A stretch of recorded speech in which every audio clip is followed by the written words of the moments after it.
When my daughter, Lily, was born, it was the happiest moment of my life. My wife, Emily, and I had been preparing for her arrival for months. Her nursery was perfect. Soft pastel walls, a cozy crib, and a mobile with tiny animals that spun gently overhead. Like any new parents, we were cautious and wanted to make sure she was always safe. So we set up a baby monitor, one of those newer models with night vision and two-way audio. We could see and hear everything going on in the nursery, and it gave us peace of mind, knowing we could check on her without disturbing her sleep. The first few months passed without incident. Lily was a quiet baby, slept through most of the night, and rarely fussed. I got used to the routine. After putting her down, Emily and I would relax in bed, listening for any signs of her waking up. The monitor would hum softly, transmitting the occasional coo or stir, but nothing out of the ordinary. Until one night, something changed. It was just after midnight, and I was half asleep, mindlessly scrolling through my phone while Emily was out cold beside me.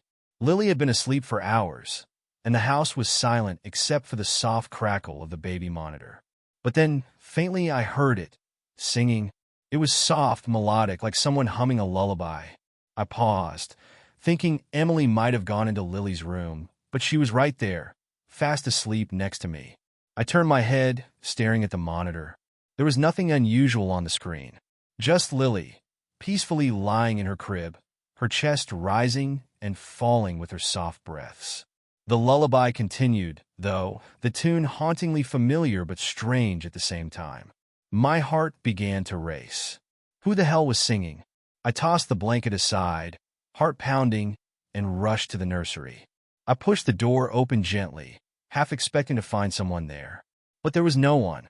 Just Lily, still asleep, undisturbed by the lullaby that had mysteriously stopped the moment I entered the room. I checked every corner of the nursery, even peeked into the closet, but I found nothing. I stood there, gripping the edge of her crib, trying to calm myself down. Maybe it was some kind of interference? Baby monitors could pick up other signals, right? Maybe a neighbor's radio, or someone in the distance. I wanted to believe it was something mundane, something easily explained. But the next night it happened again. This time, the singing started earlier. Emily had already fallen asleep, and I was just about to drift off when I heard the same soft lullaby coming through the monitor. My heart immediately sank. I stared at the screen, my skin prickling with dread. Again, the room looked completely normal. Lily was asleep, the mobile above her crib gently turning, casting faint shadows on the walls. I waited, hoping it would stop, but it didn't. If anything, it grew louder. And then something else, voices. Hushed like a conversation between two people, but I couldn't make out the words. It was like they were whispering just out of earshot. I strained to hear, my ears almost ringing from the effort. And then, clear as day, I heard one of the voices say, "Don't worry, we'll take good care of her." My stomach dropped. I bolted out of bed and ran down the hall, my mind racing with all the horrible possibilities. Who was in my house? What did they mean by that? When I burst into the nursery, the room was as empty as it had been the night before. The only sound was the quiet ticking of the clock on the wall. I stood there, gasping for breath, trying to make sense of what was happening. There was no one in the house but me, Emily, and Lily. No one should have been in that room. And yet those voices, they were real. I had heard them. For the next few nights, I barely slept. I kept the baby monitor on full volume, my eyes glued to the screen, waiting for something to happen. The singing returned every night, like clockwork. And with it, the whispers. They were growing louder, more distinct, but always just on the edge of understanding. Every time I tried to enter the nursery, the voices would stop, the room falling into an eerie silence, like nothing had happened at all. One night, I decided to test something. I waited in the hallway outside the nursery, just out of sight of the monitor's camera. The singing started right on schedule, the soft melody floating through the crack in the door. And then the whispers.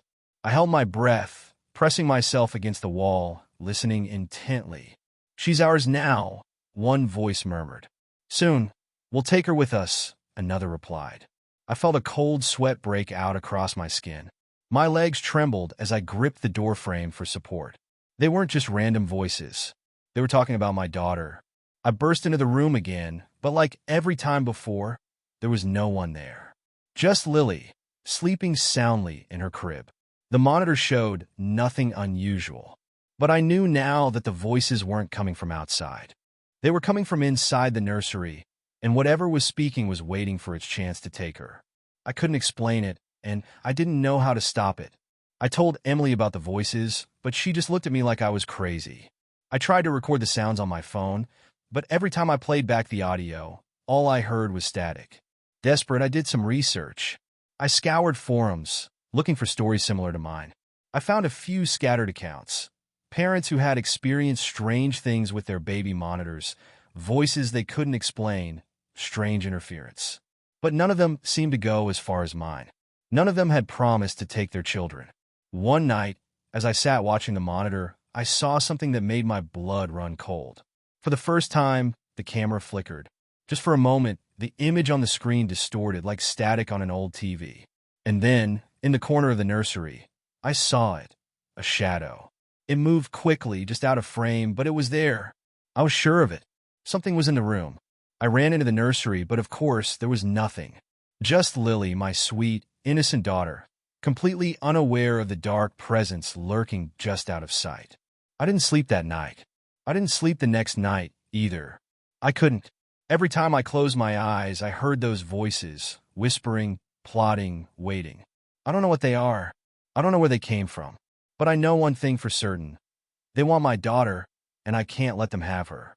But every night they come closer.